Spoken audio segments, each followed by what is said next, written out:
speaking at the state capitol on the environmental impact on the coup, which proved to be a very constructive experience. Today, I'd like to welcome you to the second generation Burman-American Empowering Burmese Community event, the very first event of this nature in Burmese American history. I'd like to now invite Ms. Htwe, the journalist of Myanmar Gazette, to speak on the event.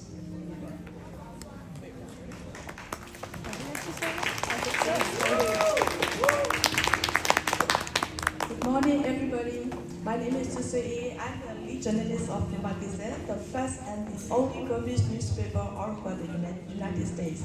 Today is a very special day for our Southern California Burmese community because our new generation, we bring the voices of them to the community, and this is the very first time for our community history. All of the panelists, our new generation, they have been actively and consistently participating and serving our community since they were little kids. Today's event is organized by Myanmar Gazette and California State Library Stop the Hate program, and we are so grateful to California State Library to make it happen. I hope this event will be meaningful for everybody, for the community, and it will bring a lot of positive things to our community. Thank you so much. I'd like to invite once again Ms. Htwe to welcome the community leaders. I would like to introduce our community leaders to the audience. The first, Mr. Desmond Dan from San Francisco Bay Area, the founder of Burma Food Group, as well as the Future Superstar nonprofit organization. And then second, our great leader, community leader, Mr. Phyllis Otonor, the chairman of Southern California Burmese Association. And then Ms. Lena E., the Vice President of Southern California Burmese Association. And then Mr. Anton, the President of Southern California Burma Chinese Association. And Dr. Tan Sao Lin, the President of BAMA Burman-American Medical Association. And the President of Share Culture and Literature Society Organization, Mr.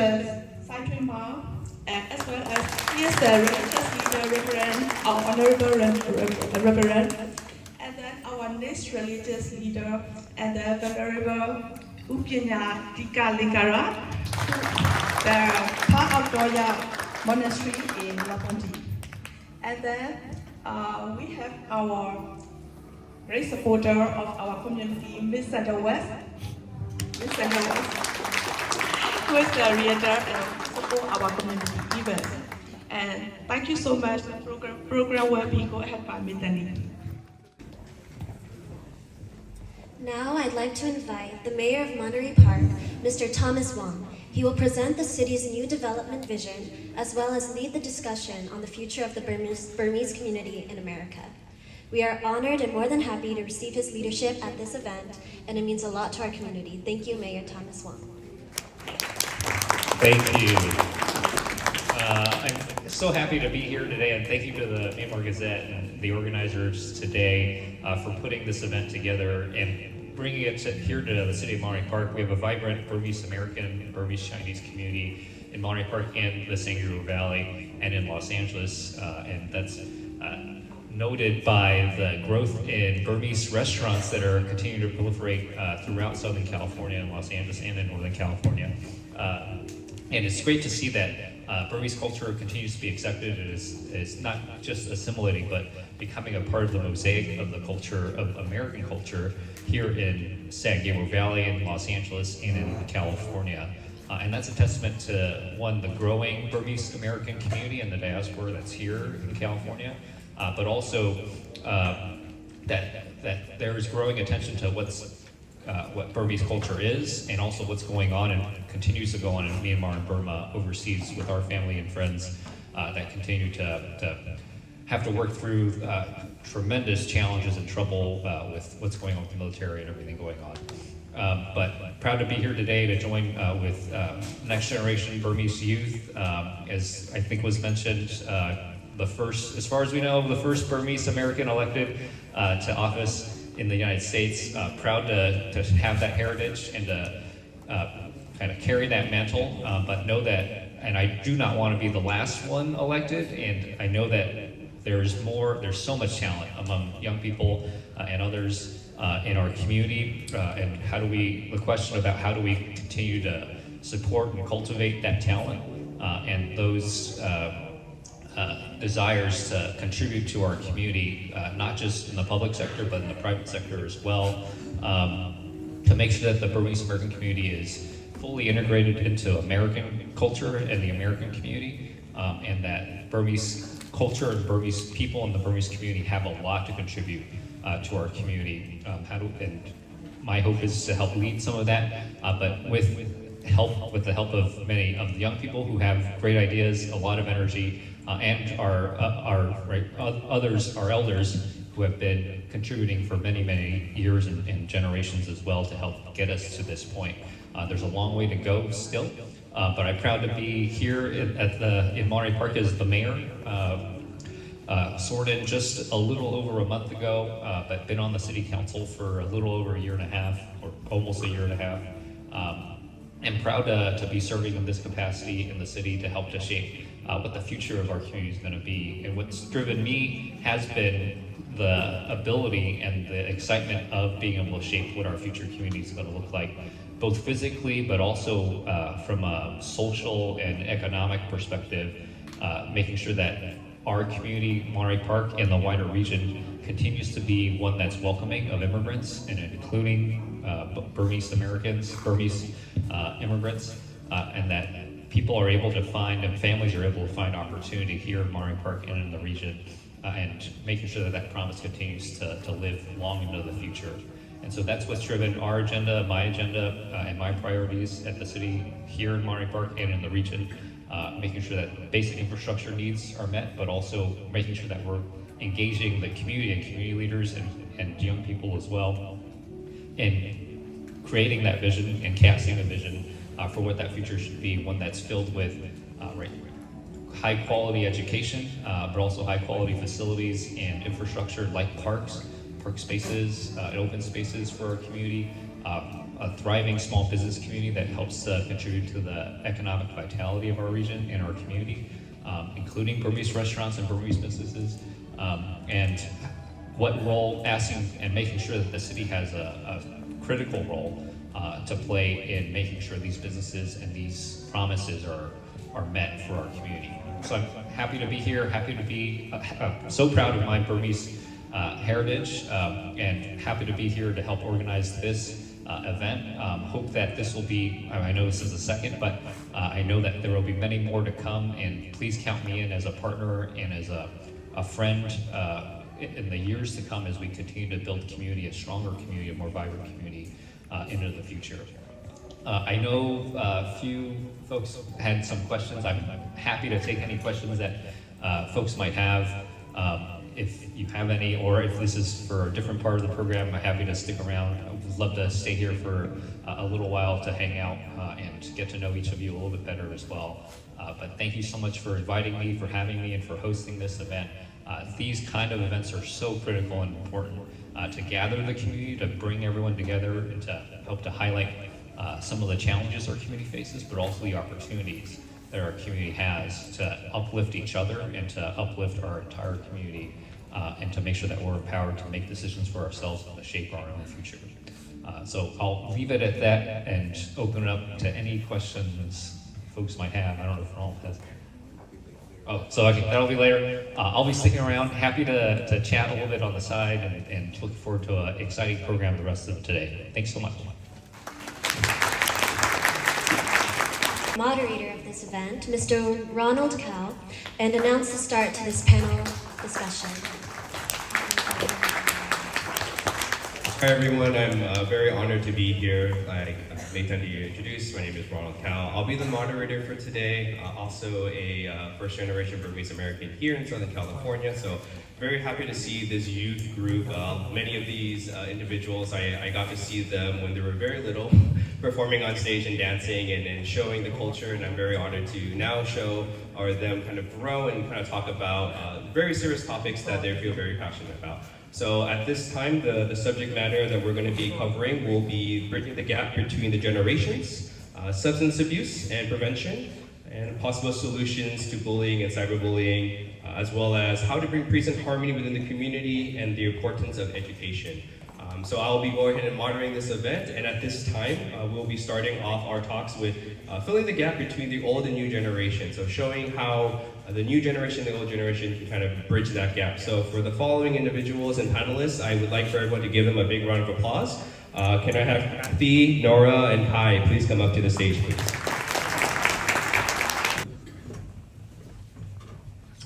All right, and our first speaker today will be Kathy. Kathy, please.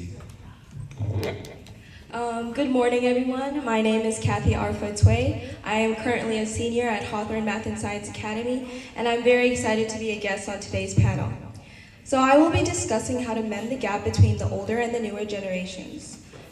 This gap is not a foreign concept. In fact, it is a common phenomenon between many communities, not just our community, and it's parents not being able to relate to their kids and kids not being able to relate to their parents. It is not defined by age, but rather upbringing, perspective, and values. And this gap, in my opinion, is very drastic within the Burmese community. Personally speaking, my parents and I often get into arguments about minor issues because we're not able to see eye to eye. And our parents hold on to traditions and values from back home while we assimilate into the American culture, causing this conflict. On top of that, SoCal and LA in general are very diverse in culture. The newer generations are exposed to many different types of norms that might conflict with the older generations. Yet, within this gap, a potential growth of understanding can arise. A vast amount of knowledge our elders and parents should be acknowledged. Like I said, I'm a high school senior entering my college career, and I'm about to start a new chapter in my life. Our parents have gone through many obstacles, especially with the drastic conditions in Myanmar. My parents are Rohingya, and they have faced a vast amount of discrimination and violence in their own home country. And because of this, their traditions are held closer to their hearts, seeking to keep our dying culture alive. It is not only my family that has gone through violence and troubles, but the Burmese community as a whole.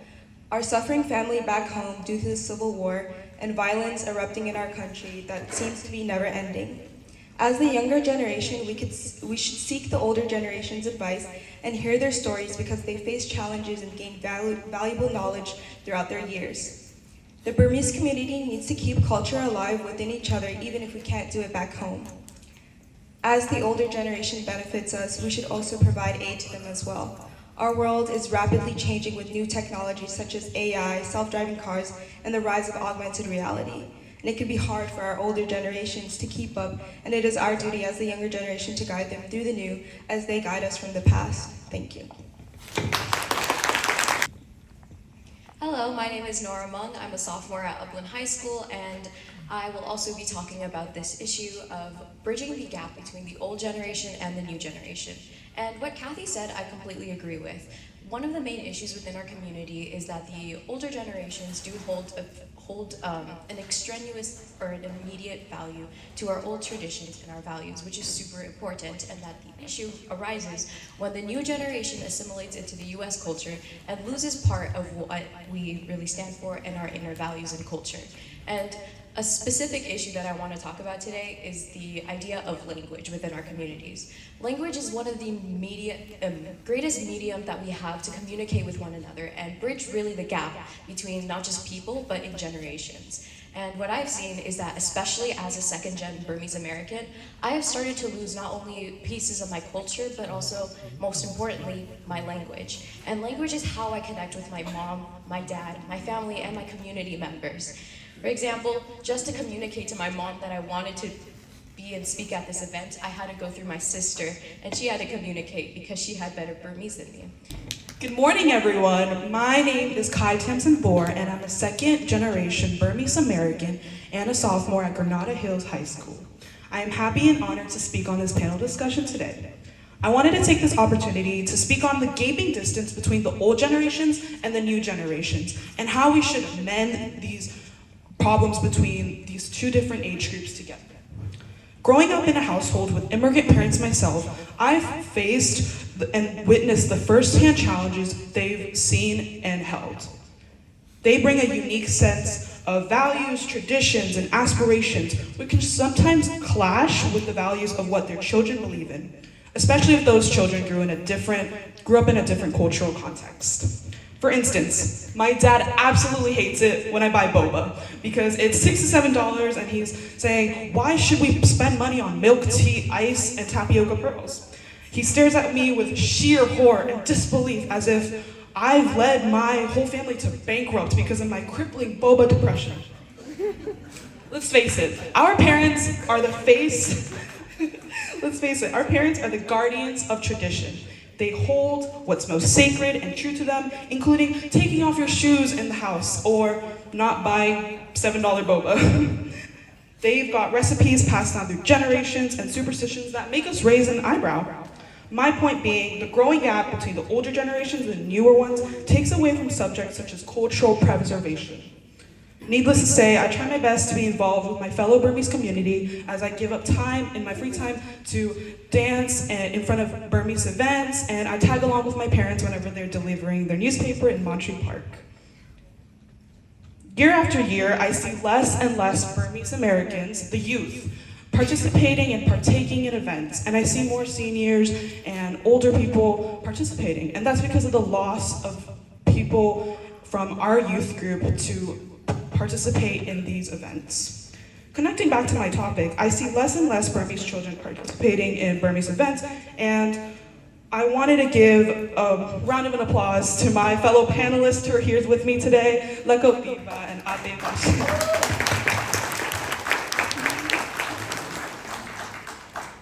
I think that the main problem here is that the newer generations aren't motivated to take part in events that aren't as engaging to us. For example, other cultures have something with incentivizing children, like Chinese New Year, where elder people give us youth some money, or Halloween, where we can dress up, go lay out at night, sorry mom and dad, and get candy, or Christmas, where we get gifts and throw away the wrapping paper and just keep the gifts. I'm not saying that we should steal these ideas or bribe children to participate, but I'm saying that we should find more ways to engage our Burmese youth. For instance, Thinjan, the Myanmar New Year Water Festival, which has the most beautiful meaning of washing away the old year and starting off with a new one. The last time we celebrated it was in 2019, and I witnessed the joyous sights of many children spraying water around at each other and eating delicious foods and connecting with one another. However, the political situation in Burma with the coup d'etat, many are opposed to reviving this festival again. However, I say, why should we allow political turmoil to create a divide between generations? Instead, we could make a difference and involve our youth in making cultural celebrations of all, making it inclusive to us youth. Whether it's incorporating modern elements like music or creating more engaging activities, I believe that we should ensure that our cultural events are not just ceremonies of the past, but celebrations of our present and our future. Acknowledge us, allow us, empower us to engage more in Burmese traditions and events. Thank you.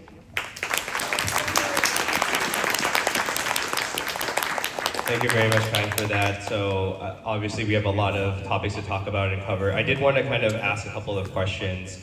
We'll go ahead and start from the top. Kathy, you had mentioned that there was definitely a generation gap, and there is a need for the younger generation to also help the older generation, and for the older generation to, there's a gap between the two, right? You had mentioned AI algorithms and just a lot of technological challenges that are going on. So how do you think the younger generation can help the older generation kind of get up to speed with what's going on? I know things are moving very quickly, and you know, we are kind of the persons or the people to kind of help that out, but what are some things that you think could help bridge that gap between the older and the younger generation when it comes to technologies? Honestly, I got that idea because I went to the Apple store one time and I saw this class. It was like an older, like I don't know what it was called, but it was like a bunch of Apple employees helping like older people, probably like senior citizens. They don't know how to use their phones. They have these like $1,000 phones, but they don't know how to use them, and that kind of sparks like something You know, I thought of, especially because my parents don't know how to use their phones. Like a lot of our older generation, like they don't know how to use their phones. And I felt like if the Burmese community came together, because a lot of our parents also don't speak a lot of English too. So if we help them with using our language, you know, communicating with them, then they will be able to keep up with everything. They won't be behind. They won't feel left out. Yeah, no, great answer to that one. So thank you.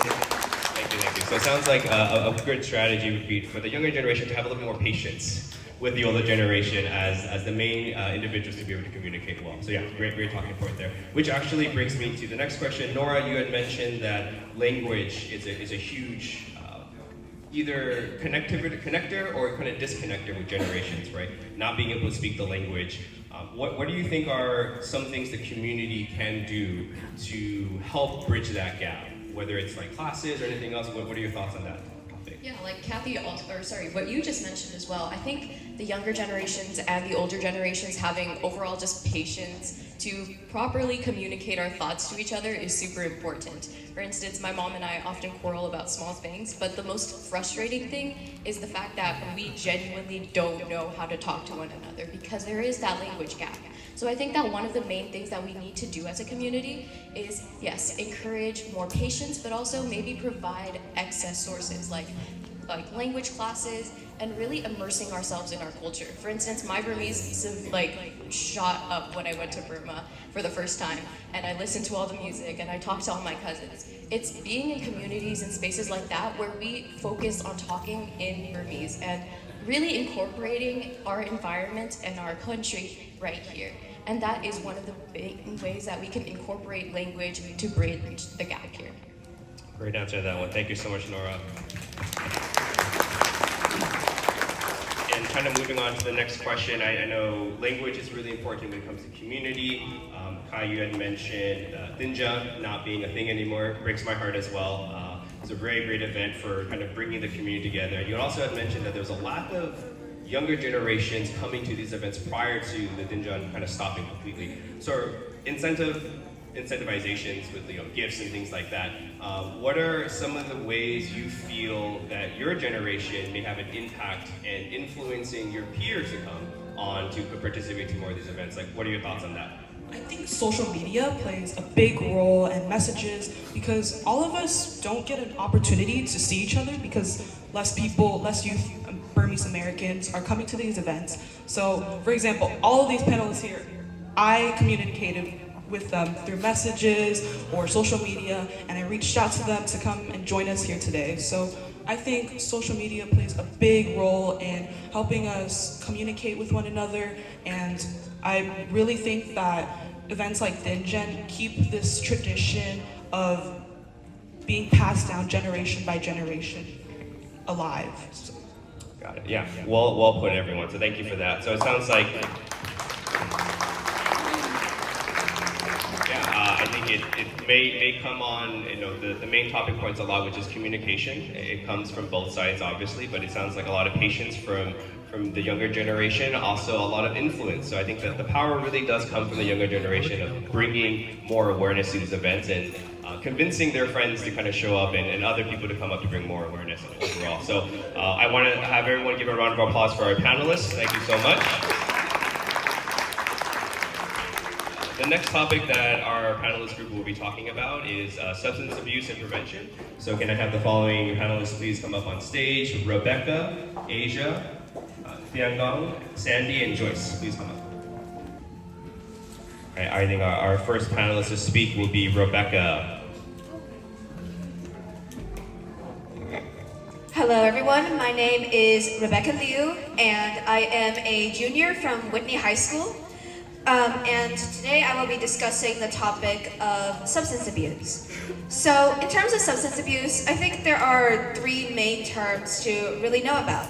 So first we have the actual term of substance abuse, which refers to the excessive usage of psychoactive drugs, which can include things such as alcohol, pain medications, and illegal drugs such as cocaine and opiates.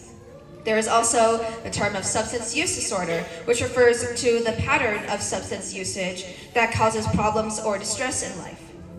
Finally, there is substance dependence, which refers to when substance usage continues even when problems have come up in a person's life.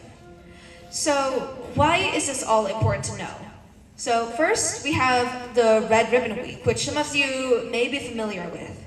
This is a national celebration at the end of October in which more than 80 million people show the red ribbon in order to show their commitment to a drug-free lifestyle. Early on, even as early as elementary school, we are given education on drugs and the dangers of drug abuse, which is important to have this early education in order to help prevent youth from becoming addicted. Finally, and also in September of last year, I attended this conference titled Elevate Youth California, in which various youths made presentations. And in one of these, there was a topic of knockoff brands of children's foods, which use bright colored and kid-friendly images, similar to how kid-friendly brands use. However, these actually hid the fact that these foods contain substances in them, which is very dangerous because children have very easily malleable brains, and these can cause long-term problems. So I would like to address the risk factors relating to substance use disorder. So first off is genetics. An individual's vulnerability to substances, about 40 to 60% of that comes from their genetics. Mental illnesses can also run in family history, and those with mental illnesses may turn to using substances as a way to cope or as a form of self-medication. The environment is also a factor. Things such as trauma and an adverse childhood experience can cause an individual to be more susceptible to using substances. The environment is one of the more modifiable factors, and early intervention can prevent problems from developing later on in life. Stress is also a factor. It is a known risk factor for mental disorders as well as relapse, and it can cause people to become more impulsive and decrease their behavioral control. Abnormalities in the brain areas. So areas that affect things such as reward, decision-making, and emotions can cause people to indulge more in these kinds of substances.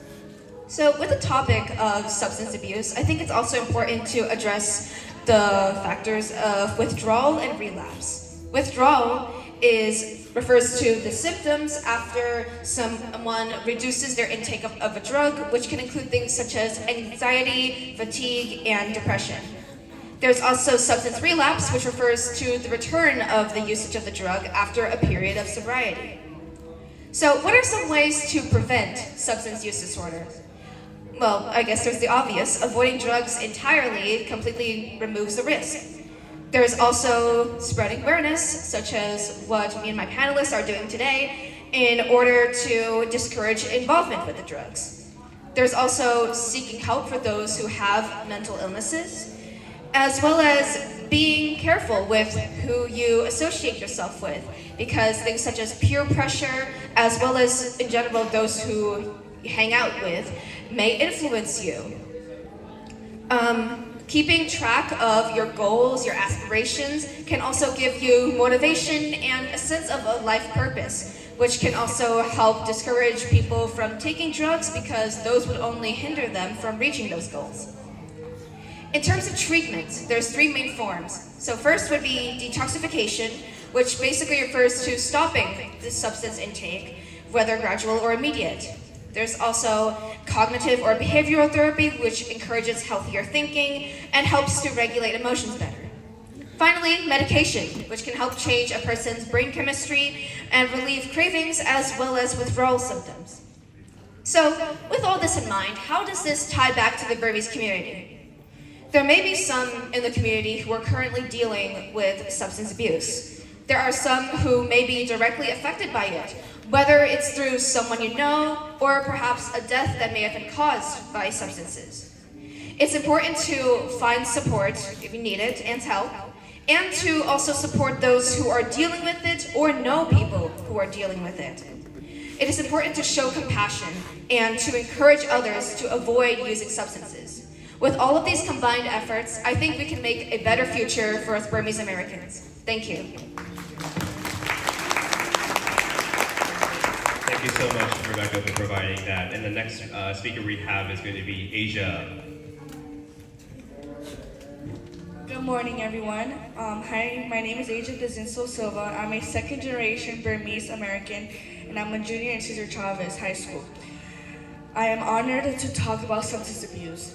Involving in substance abuse is never a good thing to be involved into your life. People do things like this when they are in a bad situation or in depression. They feel like they have nowhere to go or nowhere to go seek help. In their mind, they are only thinking everyone will just push them away instead of helping them, being guidance to lead them to the right direction to help them find their way to resolve their problems before it will get worse. I am happy to know that there are many places now available to the community for this type of situation. Thank you. Thank you so much, Asia. Thangah, please, you're next speaking. Hello everybody, my name is ThaingahMoun. I'm a sophomore at El Segundo High School and I'm honored to be speaking in front of you today. Substance abuse has been an issue for numerous years, specifically due to the addictive nature of the substances. People use substances for various reasons, ranging from wanting to escape reality, copying others around them, or just being curious as to how it feels. However, this is especially dangerous due to the nature of the substances, as just trying it one time will immediately cause your brain to crave more, leading to addiction.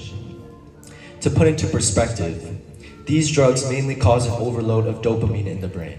Dopamine is a neurotransmitter and a hormone that causes our sense of pleasure. This sense of pleasure is a part of the reward system in our brain. So after the feeling wears off, the brain will immediately begin wanting more of what it came from, believing that the substance is something good.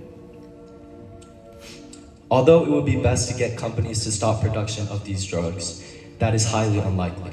Therefore, our best chance of protecting our future lies in our hands. To prevent our youth and future generations from going down the path of drug abuse, we must foremost thoroughly educate them on the dangers of these drugs. And if we do so, the percentage of individuals who abuse substances will without a doubt go down exponentially.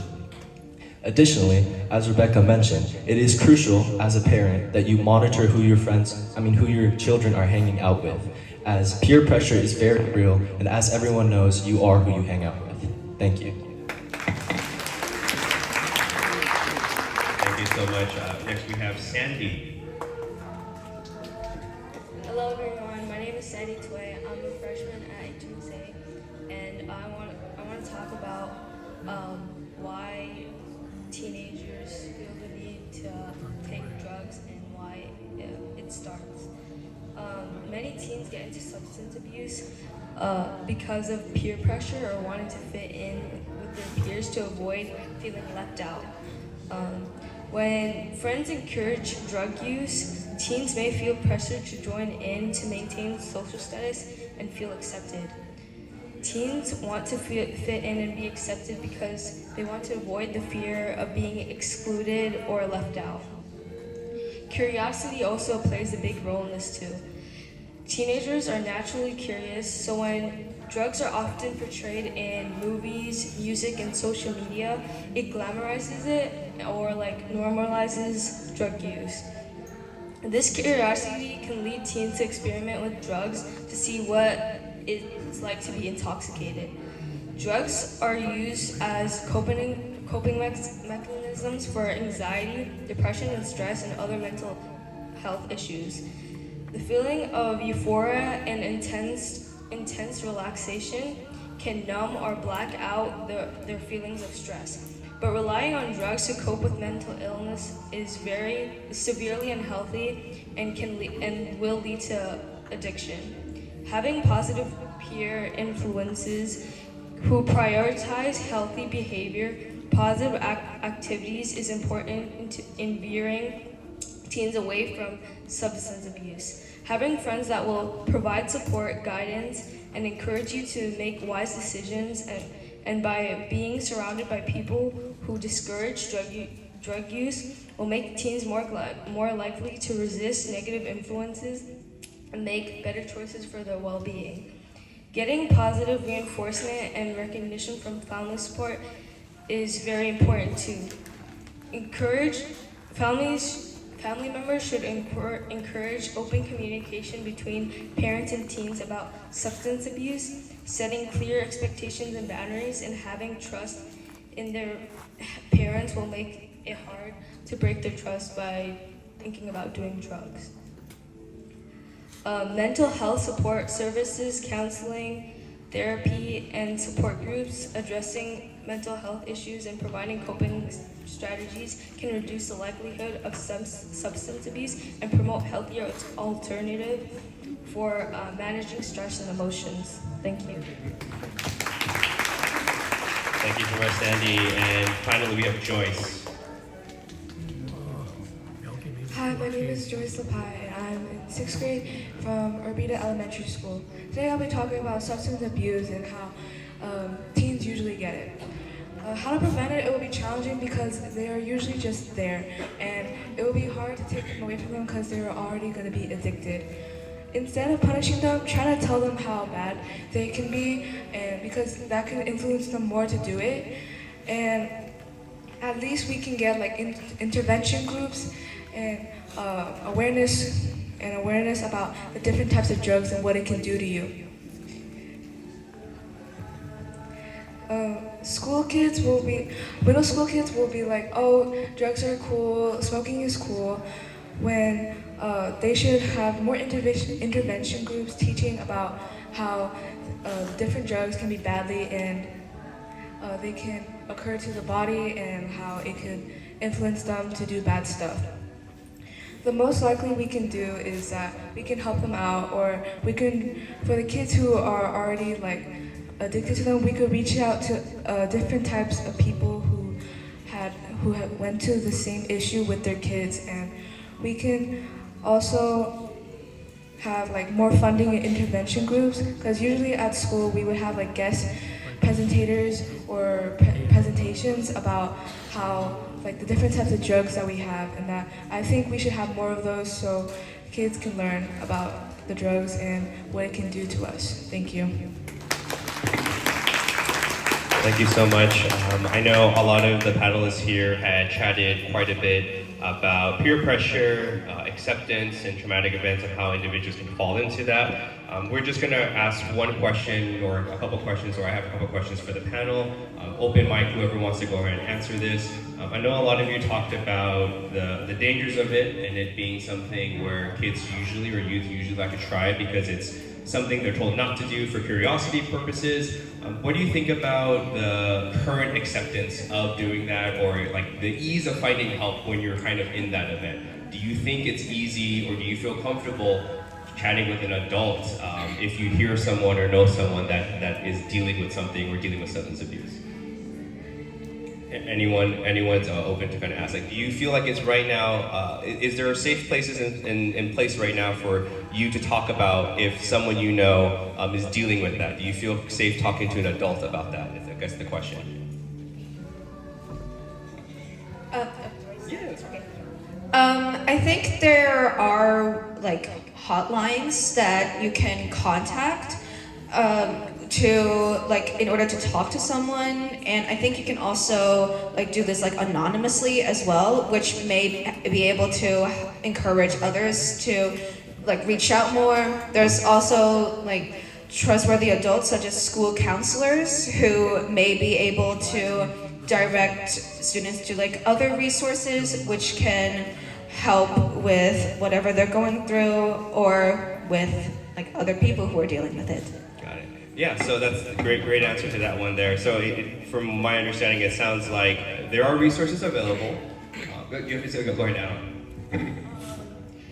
Parents should have like a safe environment for their kids to feel comfortable to speak about like their experience with drug abuse, and like the kids should be comfortable speaking to the parents. They should provide like a safe environment, and they should make them feel welcome, and like don't make it like a punishing thing. What do you think? Of course. Yeah, so that's great point there. So for the parents and the next generation, it sounds like this is a very serious issue. It's an issue that a lot of parents fear for their kids to have. And a lot of times the youth feel not as an open line of communication or a safe spot to talk about it with their parents. So just a food for thought for the individuals going through that. It's acceptance. You know, if you fall, it's okay. But make sure that the parents are also providing a safe space where there's no judgment, and the main solution is just to kind of help individuals get out of that kind of a spiraling, rabbit hole, so to speak. So I just want to thank all of our panelists one more time for talking about a very serious issue there. So thank you, everyone. The next topic we'll be talking about will be solutions to cyberbullying and school bullying as well. So the next panelist, Minrama, Asiah, Kathy, and Sandy, you guys can say. So everyone else, please change. So okay, pick up your hands for our new panelists coming up. All right, first up we have Minrama. My name is Minrama, and I'm a junior at Gampung High School, and I'm going to be starting our discussion about cyberbullying and bullying. So first off, I'd like to offer my perspective on cyberbullying in regards to cyberbullying, and share some observations from my personal life and some observations I've seen from my community and from other communities. And keep in mind that my example will not be tied into my environment directly, but it also applies to many different environments also. So to start off, I'm going to be talking about a relation as a friend I've had with a friend. So I've known him for nearly 8 years, and I met him at elementary. So this shows that I have a very deep connection with him, and I have a very good understanding of this person. And this person, I won't name drop him, but he had difficulties with cyberbullying at school, and he confided in me with this situation because we had a very deep connection. And due to this, he talked to me about how this was in his Spanish class, and before he felt really safe in his Spanish class. He enjoyed his teachers, he enjoyed his classmates, but through this experience, he talked to me about how he felt that he couldn't really feel safe because he was worried that people would take pictures of him and take videos and spread this misinformation on the internet. And usually this person, he has a very good temperament, and he's not very expressive of his emotions. So he doesn't really talk about how he feels, and he doesn't really stress about anything because he's a student that's very focused on his education and his school. So when he confided in me about this situation, I felt deeply worried because of how this isn't how he usually acts. So how this happened was that on an Instagram account, there was a very disparaging image of him, and there was a very hurtful message that accompanied this, and he felt that this was a really negative thing, and he didn't really want this to be on the internet. And as we talked about this with him, it made me unable to comprehend how much of an impact cyberbullying can have on other people, especially because in his situation, it was a very minor case. It was a singular post, and it wasn't as bad as others. And I wonder how people that are actually having to face more negative consequences are able to deal with this situation and able to solve their problems. So regarding to cyberbullying, many important cases are attacks on their physical appearance, mentality, and peer pressure. And it's very essential to recognize that cyberbullying isn't confined to one specific group. Like in my example, this person is not a second generation Burmese American, or he's not Burmese at all. And it could really hurt many people from many different groups and environments. Regardless of that, it underscores the broader issue, and reflecting on why incidents like these occur, I think it's because of the minimal consequences that cyberbullying can have, because it's incredibly easy to anonymously post something on the internet, and the only real thing you need is internet access, technology like a device such as a phone and laptop, which I know a lot of students have, and just some time, because it's incredibly easy. Which I know, internet access is really important for this case. While we cannot control the actions that those who choose to harm others may do, we can try to minimize the impacts that it has in our lives. and try to just continue with our lives and focus on our own well-being and future. By focusing on resilience and maintaining healthy exposure to social media, we can help mitigate the effects of cyberbullying. Thank you. Going to kind of add on to that, it sounds like there's the access to cyberbullying is pretty prevalent, and everyone nowadays has that ability with Instagram and social media. So maybe just a message to the youth here and just anyone who ever watched this that it may take a quick second and you may think that it's something easy for you to do, but the implications of what you post is very important. It has very long-lasting effects. So just think very carefully before posting anything else. I just wanted to kind of add on to that message. So thank you for bringing that awareness, Minrama. The next person we're going to be speaking is going to be Asiah. So Asiah, please come on. Hello, it's me again, Asiah. I will be talking about school bullying. Talk to your kids about what is bullying in school. Explain to them it is okay to tell your school teachers and staff if you see anyone being bullied or you're being bullied. It is not ever right to be bullied by anyone in school or anyone in your life. Everyone has the right to respect who they are without being scared by bullying or by being made fun of. I was in this type of situation in my old school high school. I was afraid to be myself because I'm half Asian and half Mexican, and I was always being picked on. I was always getting into fights. I wanted to be myself, but I was so scared to be myself. And I never really told people who I really was because I was so ashamed of who I was, because I was always getting into fights just because of who I am. And I realized that people do this because they have something going on in their home or in their personal self, and they like to put that onto others and pick on other people. Because why do people bully other people? Like, why does that have to happen? Everybody has feelings. We're all people in this generation. Why don't we? How do I explain it? Yeah. Why do people get picked on? What's the whole reason? Like, if people are having trouble, you could at least talk to someone or seek help. Why do people have to be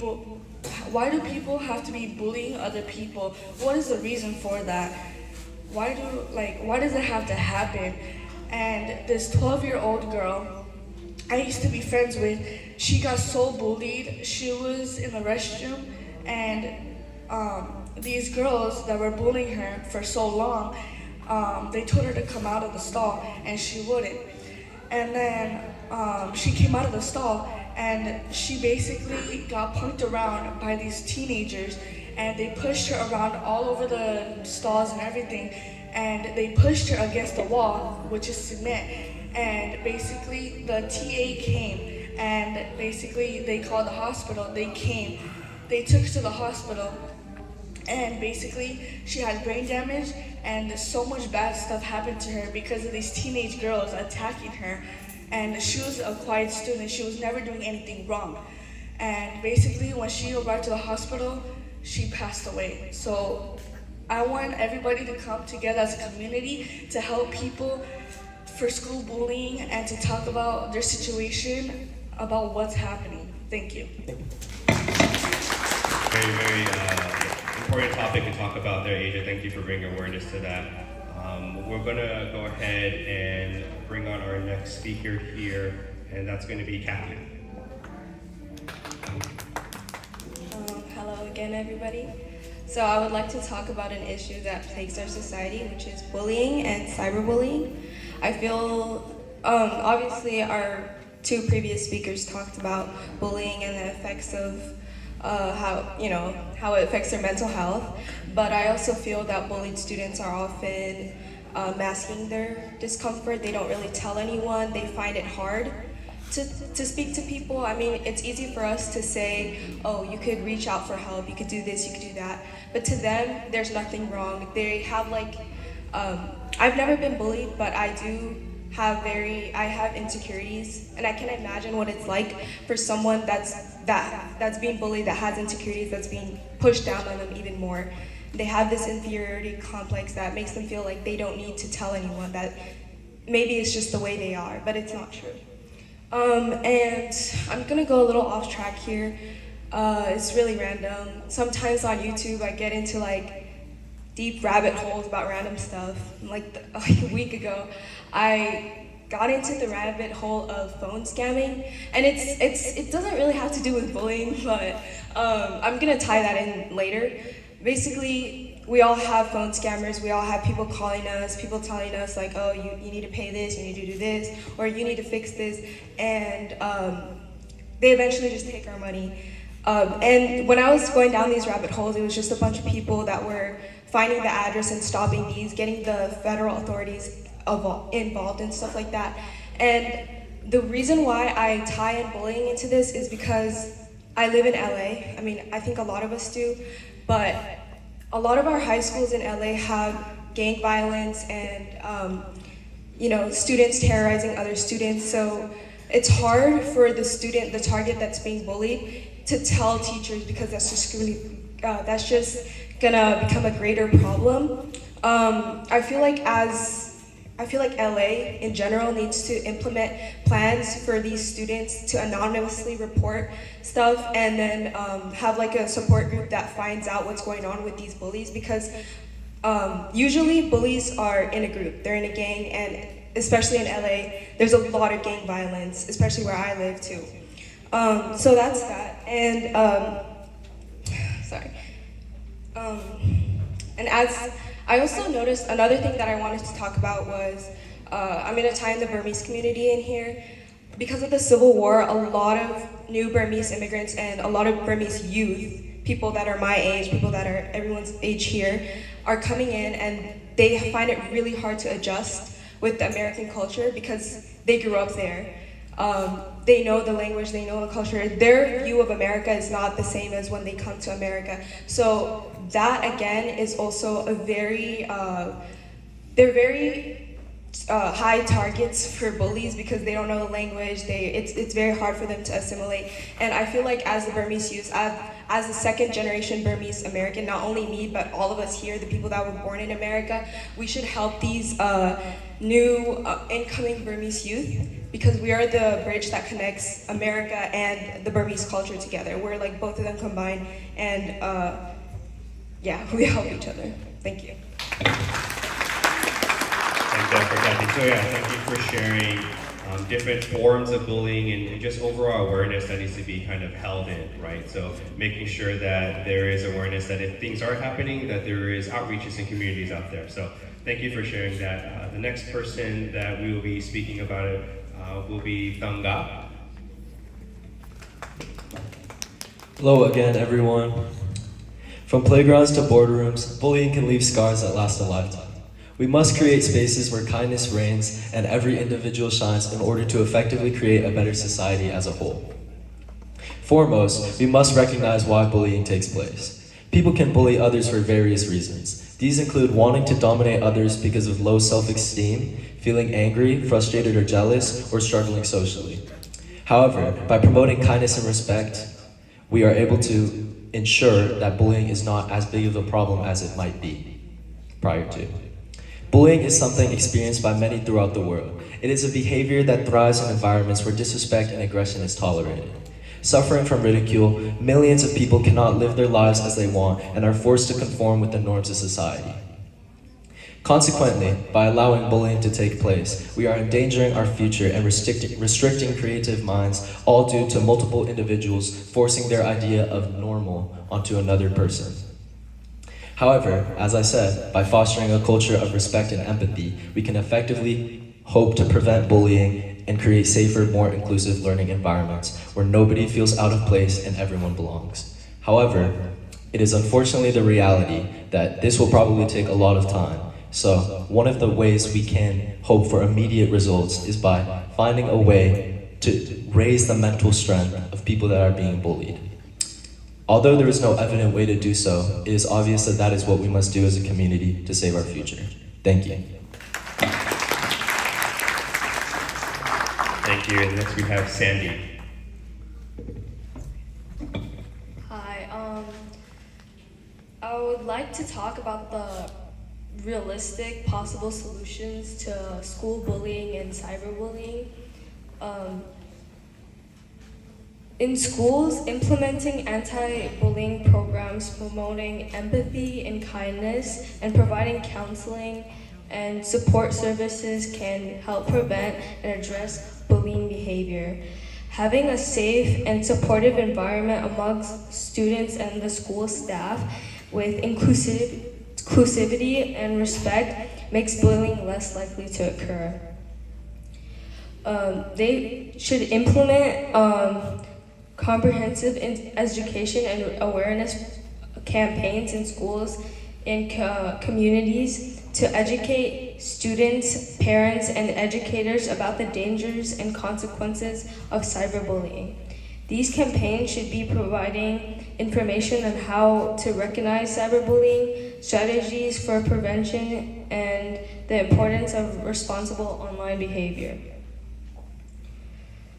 Another solution is to work with the technology companies to develop and implement tools and features to combat cyberbullying on their platforms.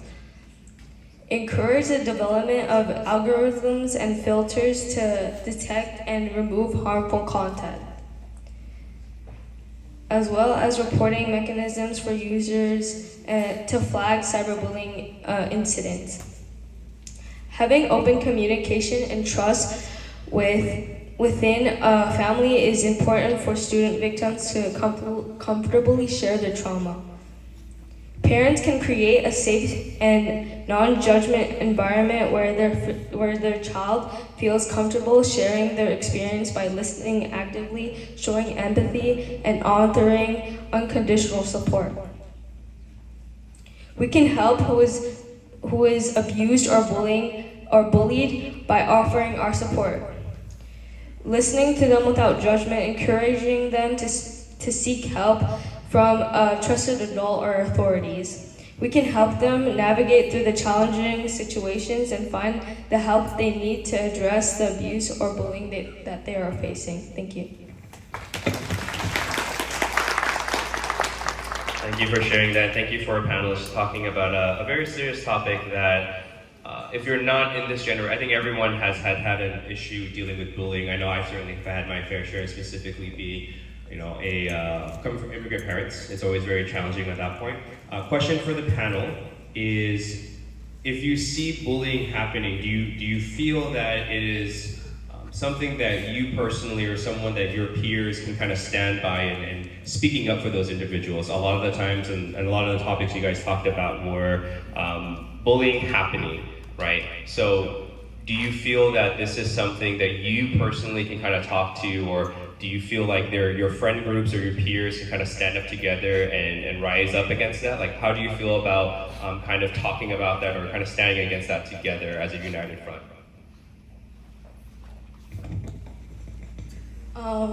So usually me and my friends whenever we see bullying, we do call out the person, but it does depend on who it is. Sure.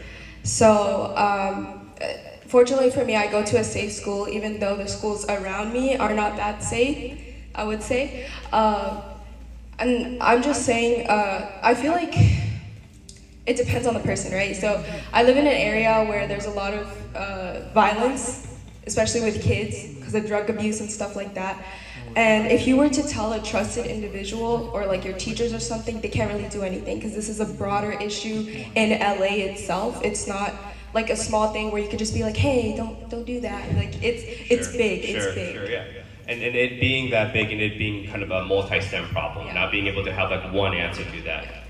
Do you feel that you and your peer groups have had the ability or the strength to kind of, in numbers, talk to bullying or kind of help, like you said, rise up kids who are being bullied and preventing the bullies from continuing on, kind of making it not cool, so to speak, or just kind of calling it out there? Do you feel like, how has that impacted on your side?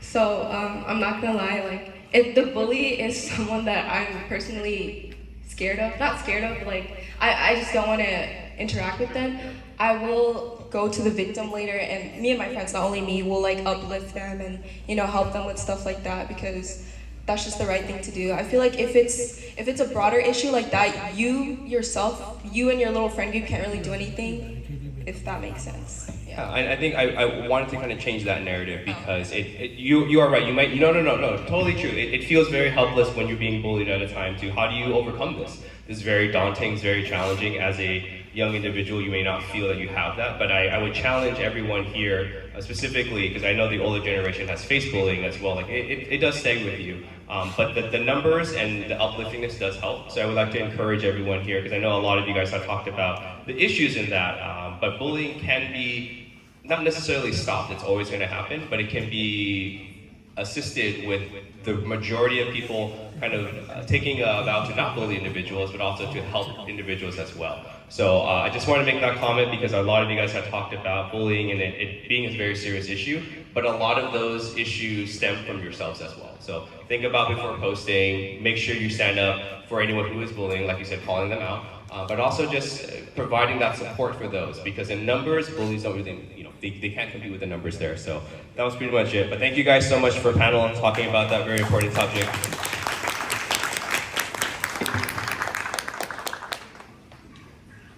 So as of right now, so thank you guys. You guys can go ahead and exit the stage there.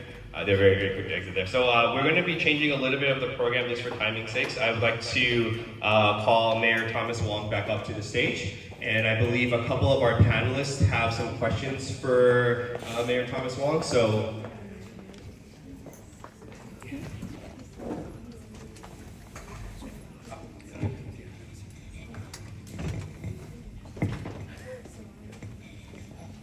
I think Kai, you had a question for the mayor. Is that correct? I guess not. Yeah. How do you plan on incorporating the youth Burmese generation in activities that may partake in our traditions and cultures? Well, yeah, you mentioned earlier in one of your responses in your speech some of the festivals that, since the pandemic, we haven't been able to celebrate as much. Would love to welcome that back. I know we hosted some of those events at Marquette, in Alhambra, but serves Monterey Park and in other areas, other sites around here. Would love to work with the community to plan more of those cultural events to celebrate in Monterey Park and in the Sangiroo Valley, and would welcome the youth to help with putting some of those events on. And if there's desire to do that, I would love to partner and see how the city can support a lot of those efforts. I mean, we already do, right? The City of Monterey Park hosts with other partners, Lunar New Year Festival, ThaingahMoun, and a whole Cherry Blossom Festival, and a lot of other cultural celebrations. It would be great to integrate some Burmese cultural traditions too. So my question is, I know that you have a lot of different identities, and you come from, I believe, two different, a biracial background, I believe. Well, my parents are ethnically Chinese. My mom grew up in Taiwan, and my dad grew up in Burma, in Myanmar. And then met in Taiwan and then came here.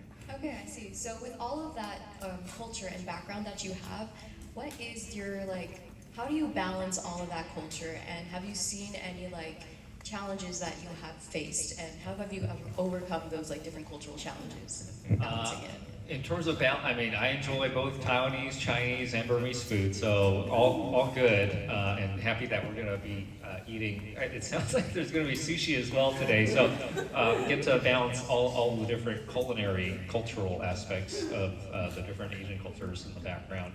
But it kind of helps. It's interesting, right? Coming from a Burmese Chinese background, which I think a few of us do, right? Some of the Lunar New Year and other cultural activities overlap, and there's already integration of some of those cultures.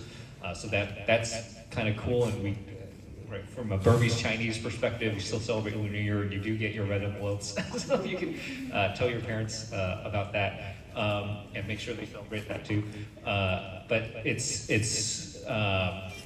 here in the Sangiroo Valley and in LA, Chinese culture is, in a way, is a little bit ahead of Burmese culture being integrated into the wider celebration of cultures.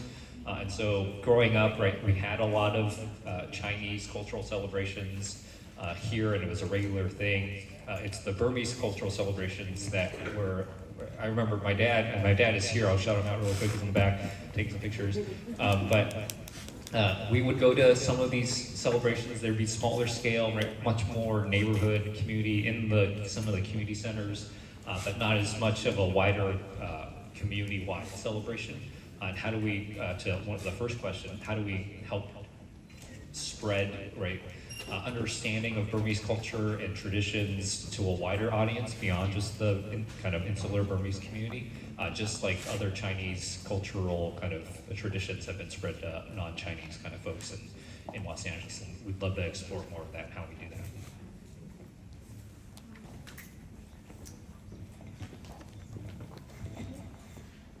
Do you have any ideas for any like early intervention policies or just like programs in general to help like educate and potentially prevent substance abuse?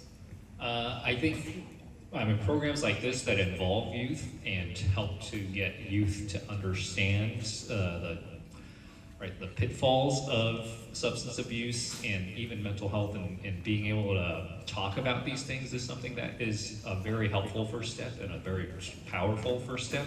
And so making sure we have more of these kind of forums to be able to do that. I think it was kind of mentioned in some of the other speeches and answers to the questions, there's difficulty in terms of communicating between immigrant generation and kind of second, third generation of immigrants, not just in the Burmese community, but in a lot of cultural communities where that communication is difficult, and that integration into the culture of the existing culture here, American culture, is a difficult thing. And so how do we build better trust between first generation and other generations, and better communication so that when challenges like this do come up, we actually have safe spaces to have these conversations. But also just bringing community together. Often, it was mentioned, I think one of the other responses, in terms of having community and being able to have positive influences in our immediate community, in our friend network, in our social network, not the social media network, but real physical friendships and real people talking to each other and building these kind of networks that support each other. Helping to promote more of that and support more of that through functions like this, bringing people together in real life to talk about things, learn from each other, and to build real relationships and figure out how we can support each other are very helpful early, I don't even call them interventions. This is a lot of prevention for getting into trouble in these other ways, You tend to fall into those other challenges when you don't have those social supports, both from your family, from your friend network, and other kind of aspects of your life where the community isn't strong in supporting each other. Thank you. Sorry. So I haven't talked about it yet because it's near towards the end of the event for my speech, the importance of education. If you did choose the pathway of a higher education, what do you think its values are, and what do you think that how did that benefit you in your career pathways more so? Yeah, no, higher education in general is extraordinarily important, and there are different forms that education can come in. There is technical and other skills-based education that can lead to very successful careers that we need to encourage more of. I went to get a 4-year degree and a master's degree, so that traditional path is definitely still one that I think is important for many to pursue. And the education, whether you're going through skills training or anything else, or a 4-year degree or whatever for higher ed, it's important to be able to have those, to learn those specific skills that are being taught in schools. But even more important, I think, now that I've been working for 15 years after school, is learning how to learn and to be open to learning, and to these environments of being exposed to ideas that you may not have been exposed to before, being able to dig deeper into those. For me, higher education was eye-opening and helpful, extraordinarily helpful in helping to form my own kind of perceptions on things and my perspectives, and learning about how the world works and how our community works, how people work, how our institutions work, and those are a lot of those things you don't learn right in a textbook by reading something and exploring the history as written down, but actually going through the practice of some of those things, having these experiences that go along with learning in the book, but internships and jobs, being able to do that alongside your actual education, the book education part of higher ed and education in general is very, very critical, and you get those experiences in a university or college setting where you can marry both practical experience and the theoretical experience. And that's super helpful, and you can get those, right? Those are things that in many ways you can only get on a college campus, right? When you have all of those things kind of coming together and the opportunity to be able to pursue that in a way, in a very direct way. Hopefully that was not too. No, I agree. Yeah. Thank you.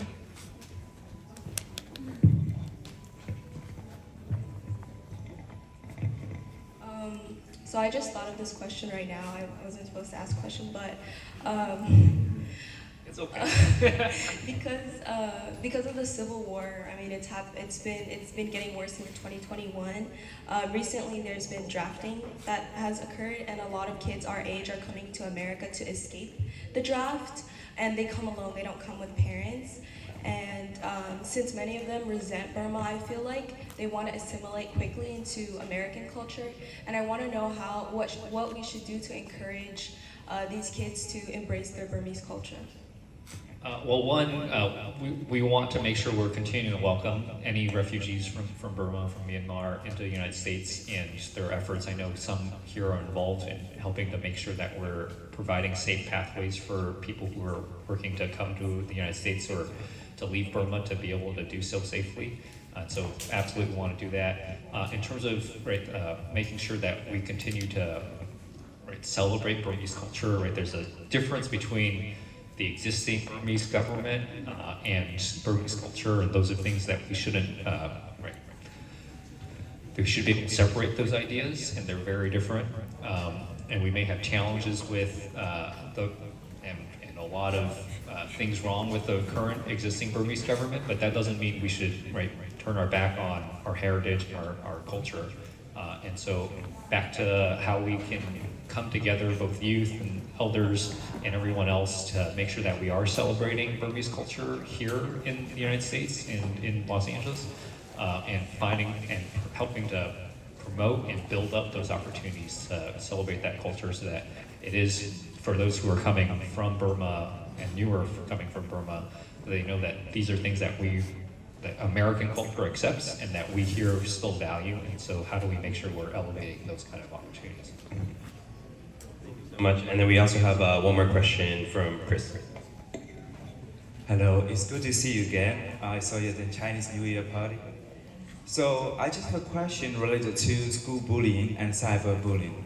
Right, as the panelists discussed previously, the school bullying in America has gotten worse.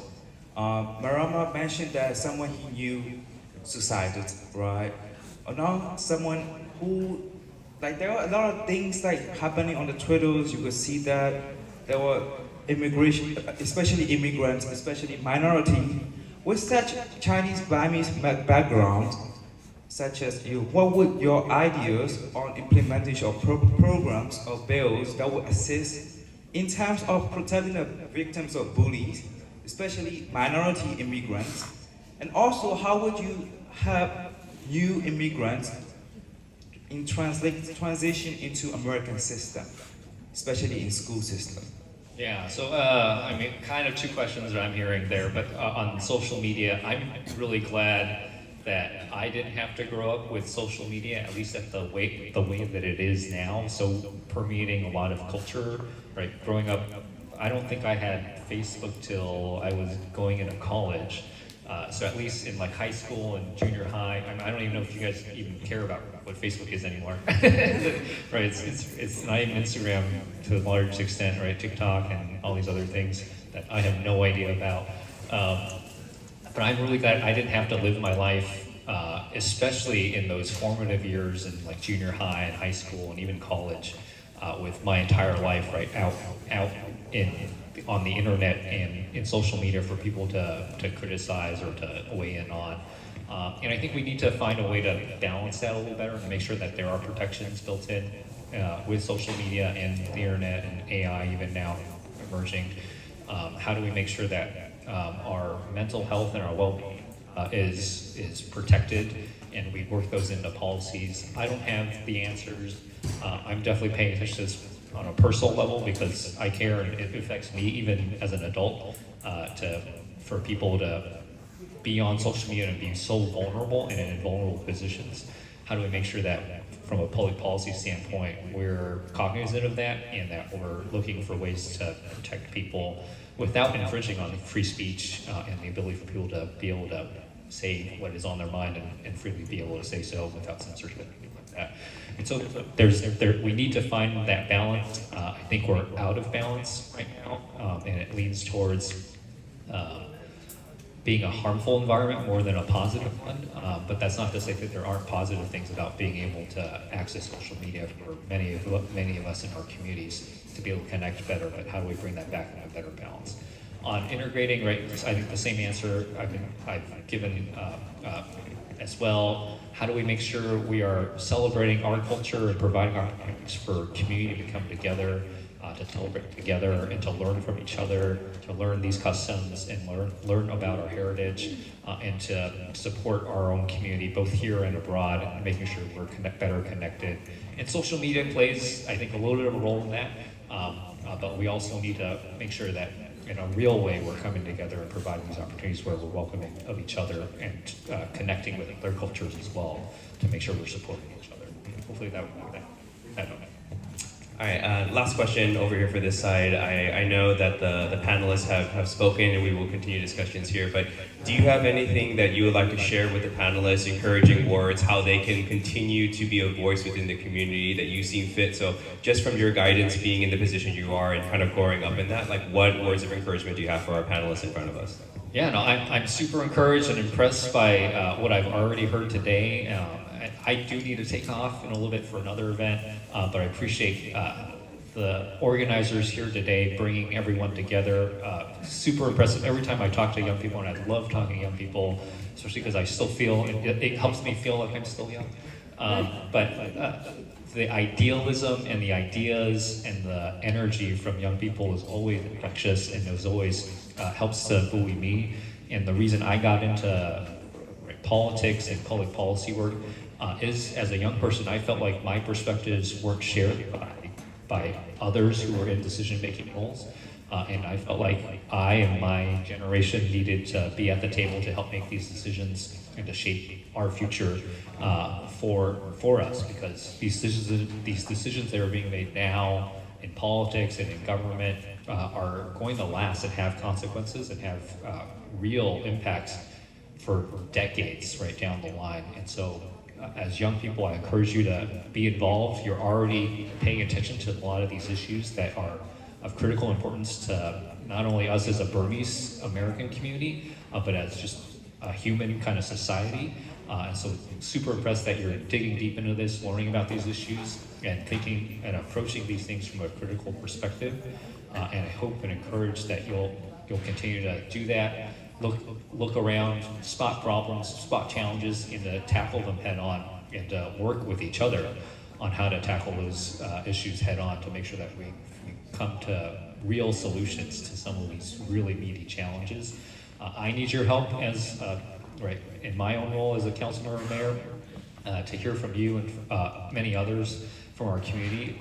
And my hope is to bring more of the community together to address these challenges head on, because by myself, I'm not going to solve anything. It's only when the community comes together and really understand something, what the challenges and what the solution is going to be, that we're going to be successful. And so we need young people, we need our elders, we need everyone to really dig in and to invest in our community. And so I really appreciate that we're coming together like that today, and I look forward to many other opportunities like this to bring the community together, including celebrations of our culture. And it sounds like there's some volunteers, Dr. Zah and others, some next generation leaders that want to bring some of these cultural celebrations back. I look forward to those as well, and let me know how I can partner and support in a lot of that. I do have one question. I'd love to take a picture with all of you before I have to rush out of here. So if that's okay, I'll head up in the front and maybe we can take a picture. Yeah, actually, we can set it out. Why don't we have all the panelists come up on stage so we take a quick picture really quick.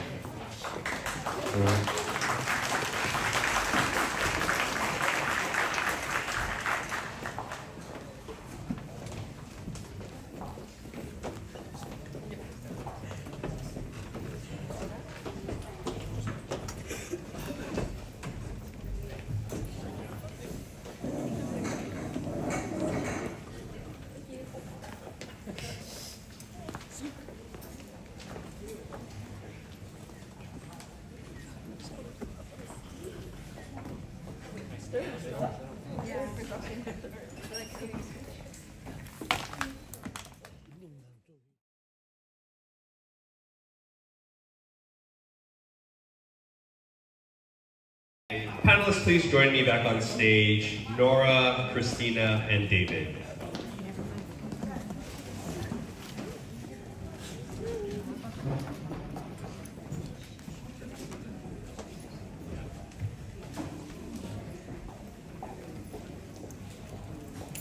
And first up to speak today would be Nora.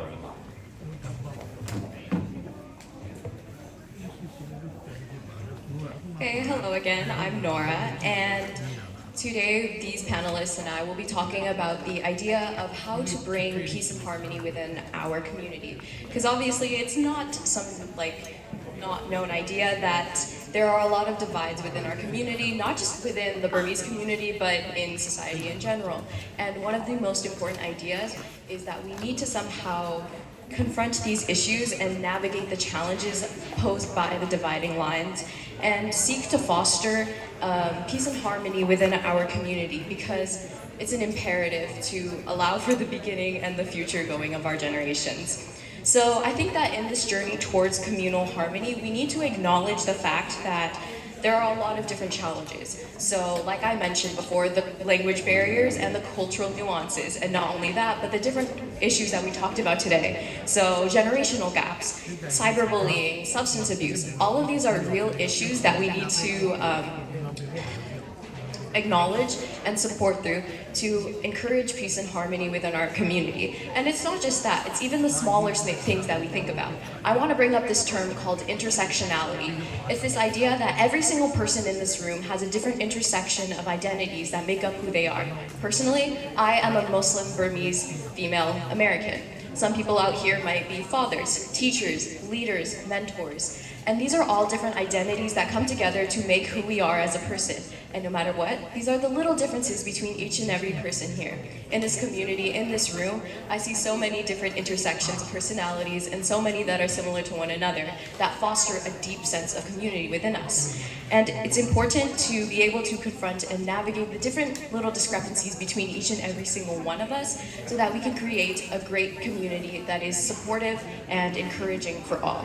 And I think that to solve it, we need to really deep dive into really our roots and our heritage. What is Burmese culture?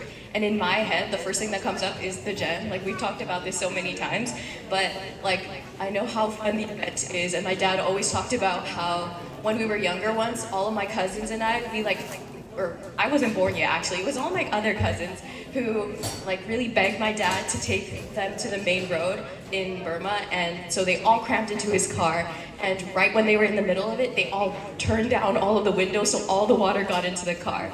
But it's like those little moments, right, where we all connect with one another in those little events that really help to mend the gaps. And it's also other traditions like Mohinga. For instance, food, I definitely believe, is the universal love language. If you gave me a bowl of shankasa right now, I would love you. Please give me shankasa. And basically, it's things like that. Food, tradition, storytelling as well, that is going to really bring peace and harmony within our communities. And it's just little things like that. Again, we need to foster our culture, just as Mayor Thomas Wong has said, just as every single other panelist believes. one of the main things is to have a supportive background and community that can support you through all of your challenges and differentiations and conflicts that arise within your communities. And the best way to do that is to fall back on what is most important, your family and your culture. Thank you. Thank you so much, Nora, for sharing that. I agree. I think food is the overall equalizer for a lot of things. I know we're getting kind of hungry as well. So just moving things along here. Christina, why don't you come up and have a conversation? Hi everyone, my name is Christina Tan. I am a second generation Burmese American and I'm from Monrovia High as a senior. Today I'd like to talk about how to bring peace and harmony in our community as well as others. So if you switch on the TV news, open the newspaper, or click on a popular news website, you're bombarded with reports of conflict, violence, and a lack of peace among different groups of people.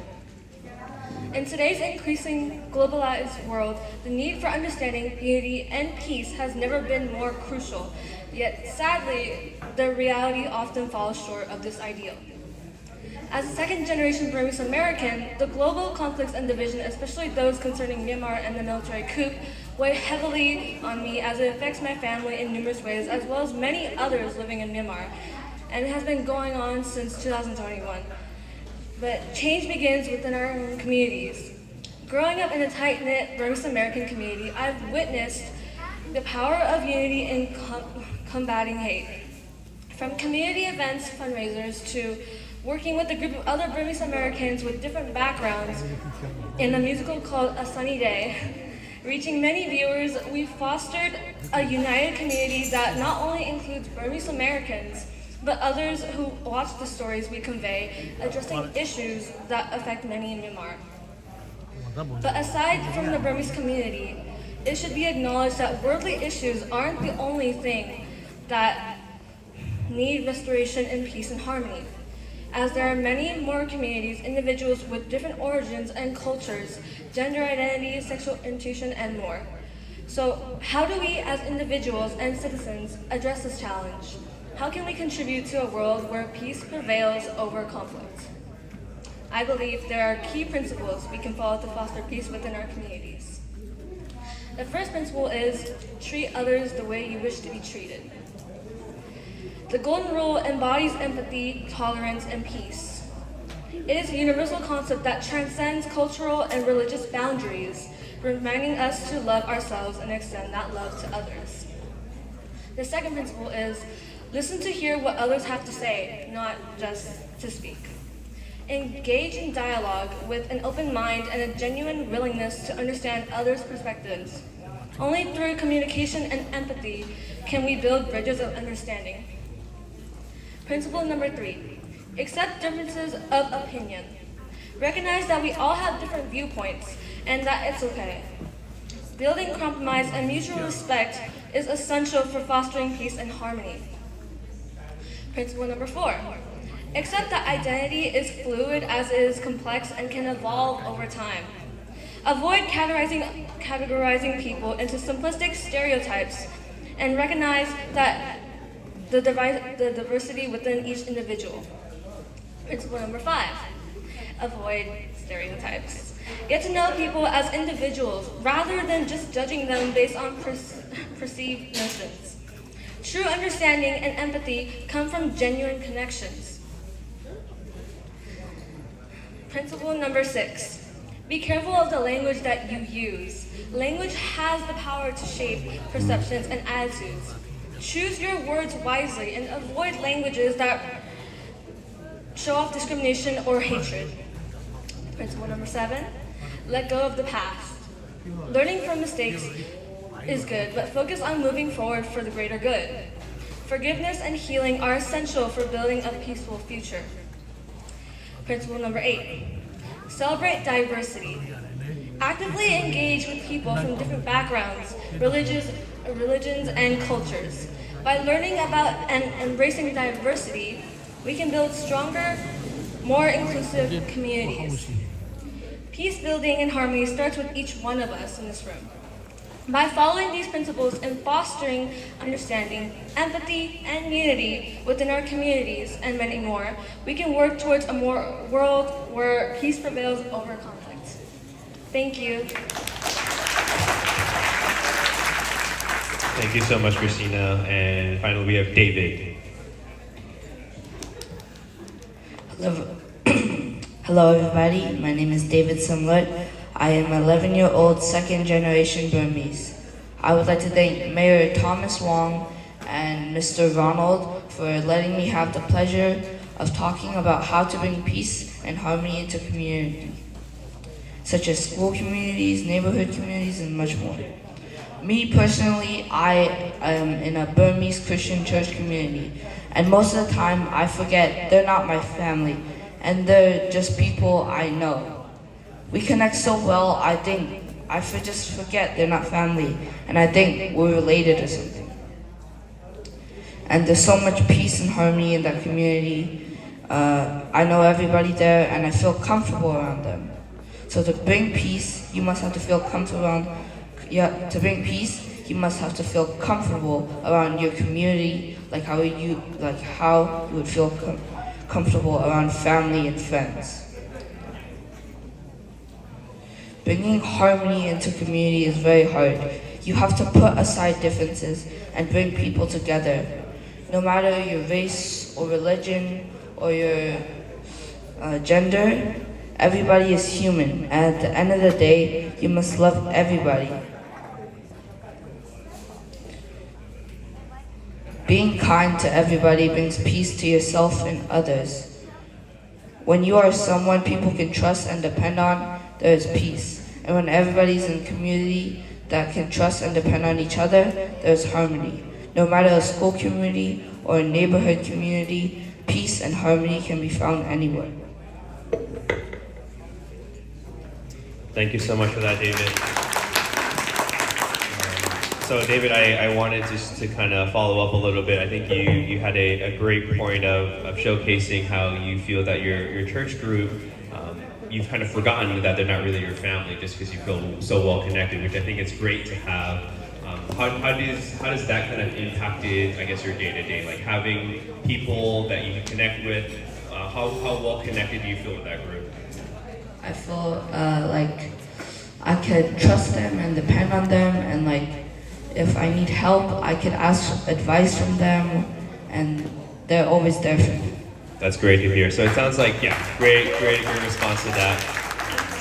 It's really, really nice to hear, because I know a lot of the different topics that we have talked about stem from a lot of acceptance and community. So I think this is a big message from a lot of the group, the youth here, is, making that community. So I did want to ask a question for Nora. You had talked about different groups of people and the challenges in that part of it. What do you think you need from the people in front of you here, other generations? How can we best support your generation and building that community, which overall seems like it's a little bit, it's not as strong as it could be, right? So what can you expect, or what do you expect from us? I think that's honestly a very hard question, because there's not just one specific way that can solve any of this. Like Mayor Thomas Wong said, there is so much discrepancies and an imbalance really in how we balance our culture into like American culture as well. But I believe that one of the best ways that we can maintain this, and that I would personally expect from older generations, is one, patience, and two, really just giving us the opportunities to cultivate those different environments. So like I've said, like immersing ourselves in our culture is super important. However, me as a 15-year-old, I can't really create events and parties and festivals that everyone can attend to really help everyone immerse ourselves in our culture.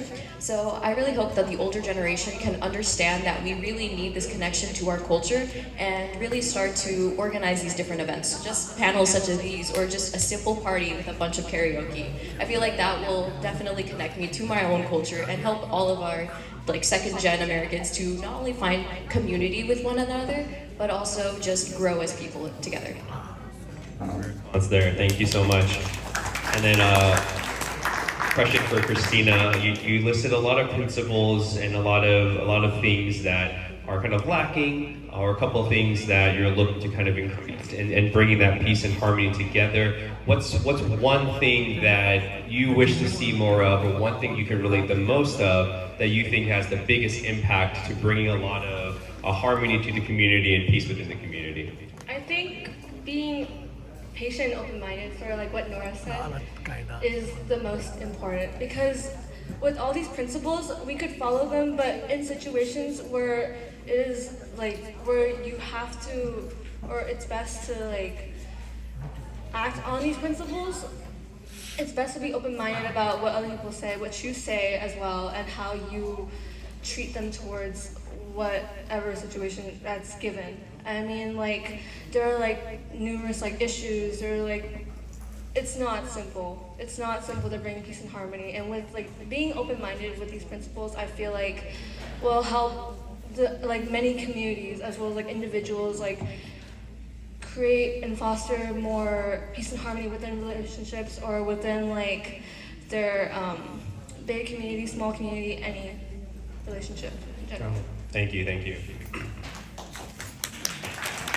So it sounds like I said, this issue of bringing harmony among everyone else doesn't necessarily stem from one generation, but it's also, again, a very multi-generational thing where open-mindedness and acceptance, as you said, Christina, is very important. So I know this comes from the top down. We learn from our parents, we learn from our elders. So just having an open mind throughout the different generations is really important so that the future can be better.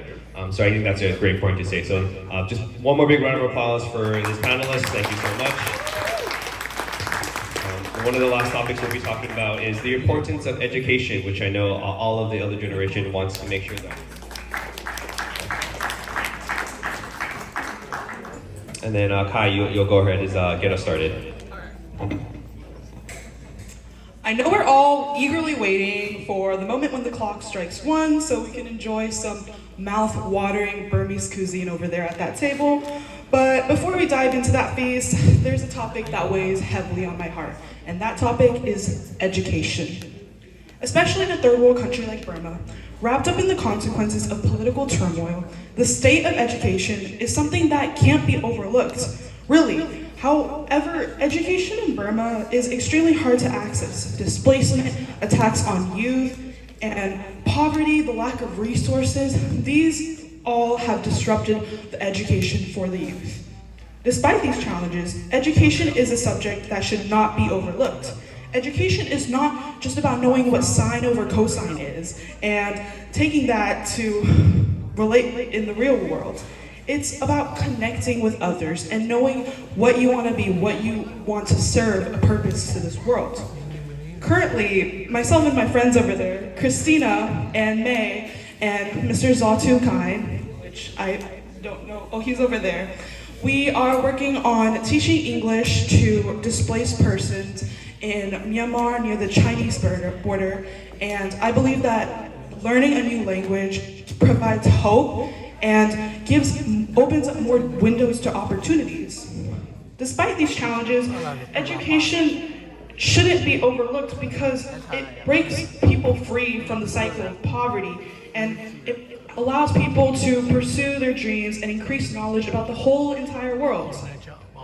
I think that the best thing about living in America is the many opportunities it brings.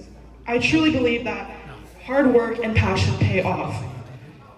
However, education serves as a stepping stone to achieving dreams in America.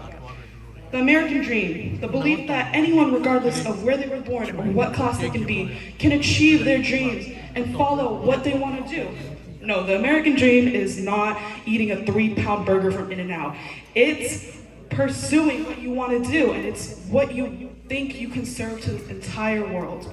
So I call upon all of you to trust me that the tests, the finals, the pop quizzes, the long nights of homework, it's all worth it in the end, as it opens up a vast variety of opportunities. Investing in education is investing in the future. And the future of Burma and each child should have the opportunity to grow and thrive. Education comes first. Thank you.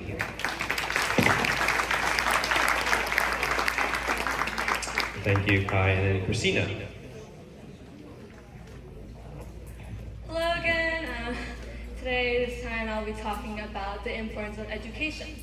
So, from a young age, I've always wondered why our generation finds video games fun compared to learning, why we prefer spending time on a screen rather than writing with a pencil on worksheets for homework, why our parents would lecture us about how we're wasting our time playing video games and could be using that time more wisely. Well, about a week ago, I was at my friend's place trying out Valorant, which is a video game, for the first time after hibernating from games for almost half a decade. With numerous failed attempts, followed by encouraging as well as discouraging comments players would type in the chat box, I now regain the realization as to why we find games fun. Because they're interactive. They promote engagement, stimulate a relentless drive for players, and bring a community of collaboration, similar to what education provides us for students and peers. So then, although it is noted that video games are entertaining, what's in it for our generation in terms of education? What is the value of education? Why is that socially, we can all conceptually agree that education is a definite, fundamental opportunity for our careers and aspirations? Well, education, much like our varied perspectives on video games, is not a one-size-fits-all concept. When we think of the word education, we might correlate it to words such as opportunities, growth, and discipline. Education is often viewed as a pathway to success, a means to secure stable careers and fulfill our aspirations. But although that is true, its value extends far beyond mere job prospects. As education shapes character, it empowers learners to navigate the complexities of the world, to question controversy, and to contribute to society. Despite these benefits, education can be misunderstood. As a current high school senior who just finished applying to colleges and universities for her upcoming years of education, the average applicant for some of these schools has over-the-top stats, in which I mean letter grades, GPA, class rank, and test scores. With admission being highly competitive than before, we live in a society that, more so, prioritizes measurable outcomes over holistic development, where standardized test scores are superior to taking the time to learn a concept, and where learning out of the fun of curiosity has taken a backseat to appeal to our futures. Now, I understand that standardized test scores and stats are not the only thing an admission for an applicant is decided. However, it is crucial to acknowledge the significant pressures many of us face when it comes to our current educational journey to a higher level of education. As a second-generation Burmese American, the pressure to excel academically often felt amplified by cultural expectations of achievement and success. Balancing these expectations with the desire to pursue my own passions and interests became troublesome and hard to juggle, one that many of us from immigrant backgrounds are probably familiar with. Amidst these pressures for getting a job, being financially secure, and attaining future goals such as a dream school, it's important to remember the true purpose and values of education.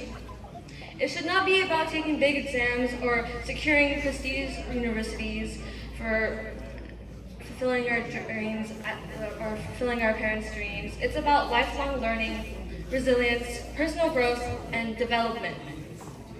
Each of us in this room has a different journey. With or without education, we've all had setbacks, mentors, and moments of inspiration. As it is not a one-size-fits-all, higher education isn't and may not always be the perfect path for individuals, which I acknowledge. Inevitably, many variables play into our decision of whether we choose to pursue a continuing path of education, but that doesn't mean we disregard that education is here. We have the power to shape our own future and character if we choose to, by making a difference in the world through the opportunity of education. Education shouldn't only be treated as a destination, and yes, maybe my destination might be to become a cardiologist, and yes, maybe I do have to go through hard, rigorous classes and med school, but while being on that journey, I'm going to start anew with how I approach education, regardless of pressure, using it to build myself into a better being while fulfilling my dreams. Through education, we can make our dreams into a reality, make the character we admire to be into a reality, and create a bright future for ourselves and other generations to come amidst these pressures. Thank you.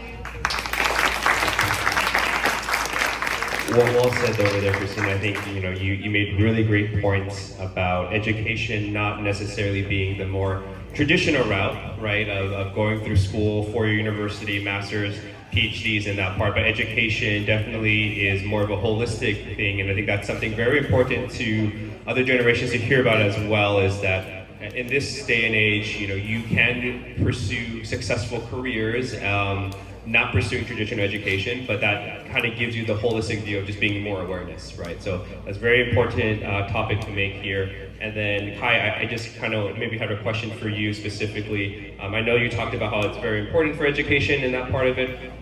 And how the youth kind of have to stay with it. What other motivational things or what other things? Your fellow panelists might be a little bit younger than you, and have gone through that system. What encouragement would you give them to kind of stay true to that path of studying hard and doing well in school? Well, I mean, obviously the first one is money, right?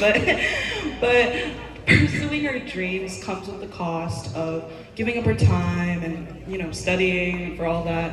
But staying in education is extremely important, as it opens up doors, as I said in my speech before, to so many opportunities. You can meet new people, you can learn about what you want to do, what you want to serve as a purpose in your life, and what you want to bring to others. And I think education does a really good job at teaching you social skills as well. Without education, I probably wouldn't be up here sitting and speaking about education. But yeah, education brings so many opportunities, and I think we shouldn't overlook that. Well put. And then, Christina, a question for you. Since you talked about the topic of non-traditional education, do you have any stories or any peers that you know, and if it's no, that's fine, of people who've took non-traditional routes that you seem to be successful, and like any anecdotal stories about that? Yes, some of them are like my friends' parents. So they graduated, or they dropped out from high school, but right now they're like really financially secure. They have jobs that they've been dreaming of, and they've achieved that. And it really just shows how, like, even though education is really important, like, we probably have a lot of like benefits from it. We definitely have a lot of benefits from it, but there's also like evidence that people without traditional education can also get benefits, or similar benefits as well. It doesn't, most of these like people go through education maybe because of pressures. Some might want to go because of their dreams. There's a lot of things that can, there's a lot of variables that can impact our choices of whether we want a higher education or a non-traditional like education path. Got it. Thank you for sharing that. Yeah. So it sounds like, in kind of summing everything up totally, the American dream is definitely to make something for yourselves. That's why a lot of our parents, a lot of other generations come here. So they've benefit from us, and there are many different ways to attain that goal. Education being one of them, but not necessarily being the only one. So thank you, panelists, for speaking. Big round of applause for our last panelist here. So at this time, I would like to call our MC, MayThandi, to announce our next speaker. Mr. Desmond Tan, a Burma Food Group CEO. Mr. Desmond Tan has founded a Future Superstars nonprofit organization. Each year, Future Superstars works with local community partners to award San Francisco Bay Area students with financial scholarships regardless of their grade point average. I'd like to now invite Mr. Desmond Tan to give the closing remarks.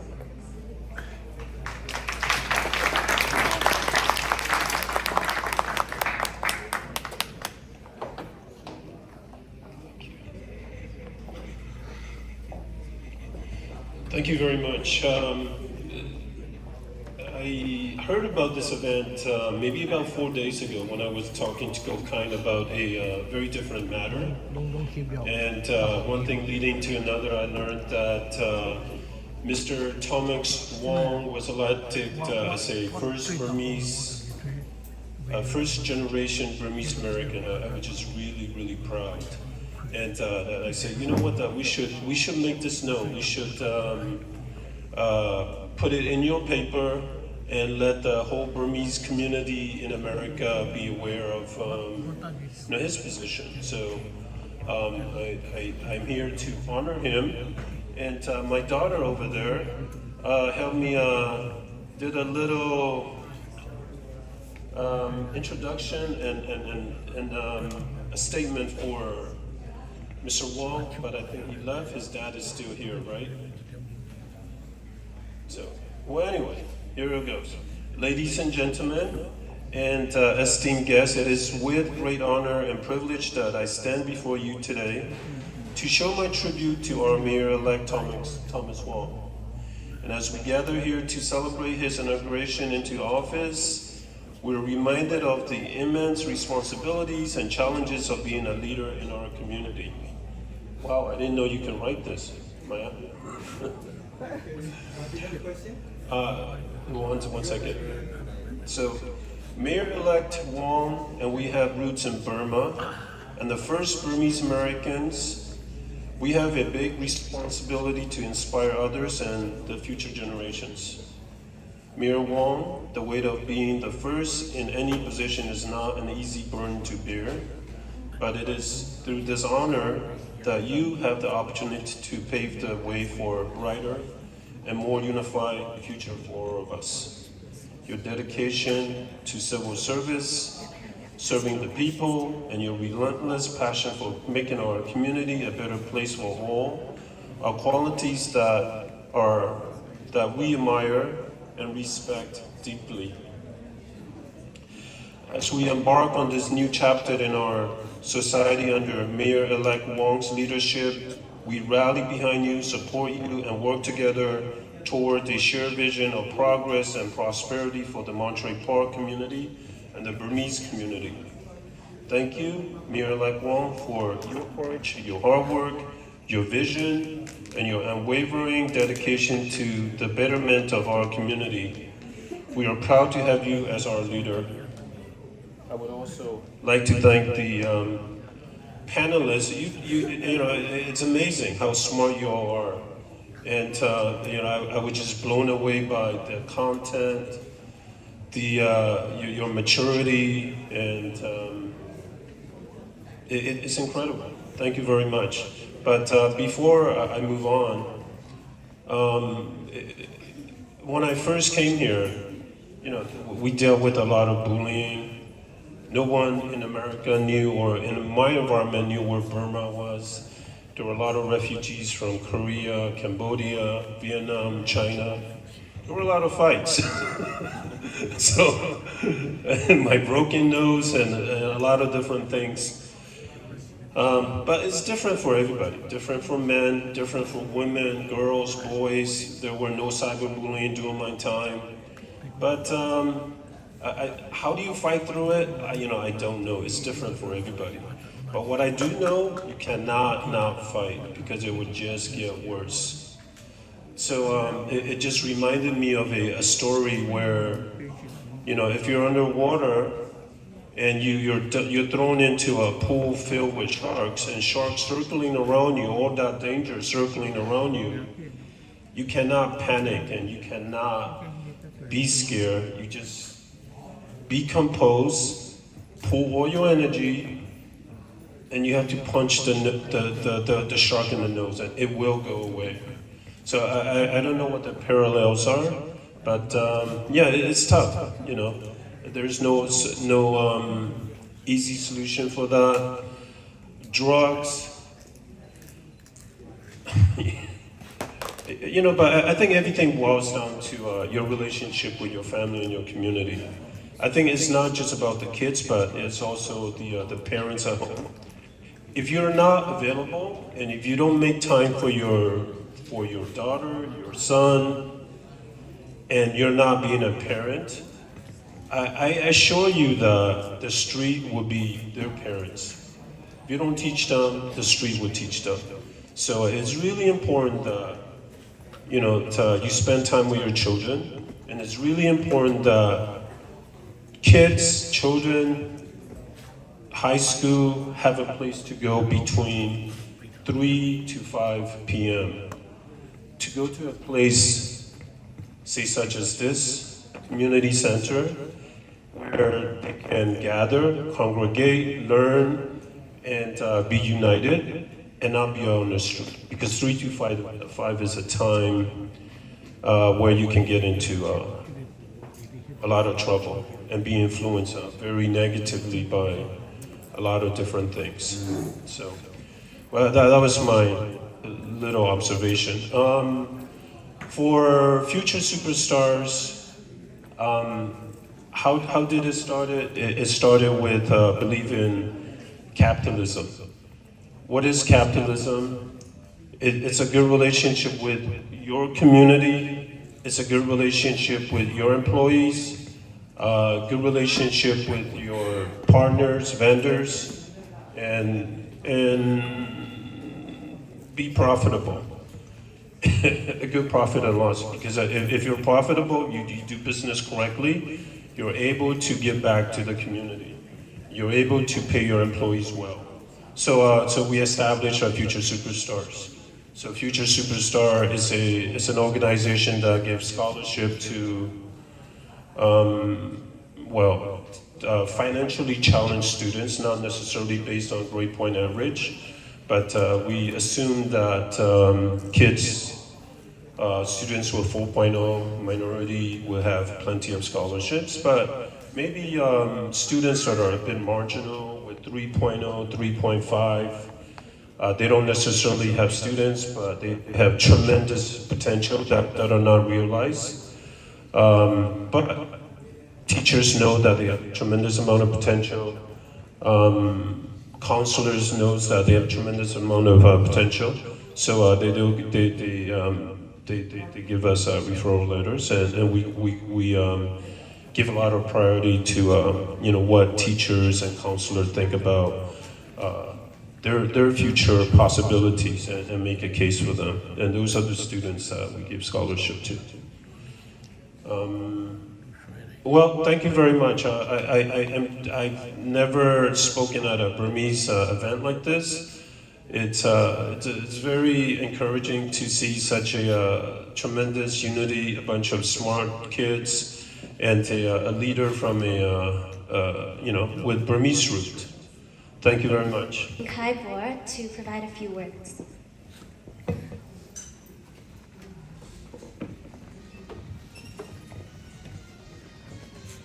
Really few words. Thank you all for coming today to make this event. And let's start there.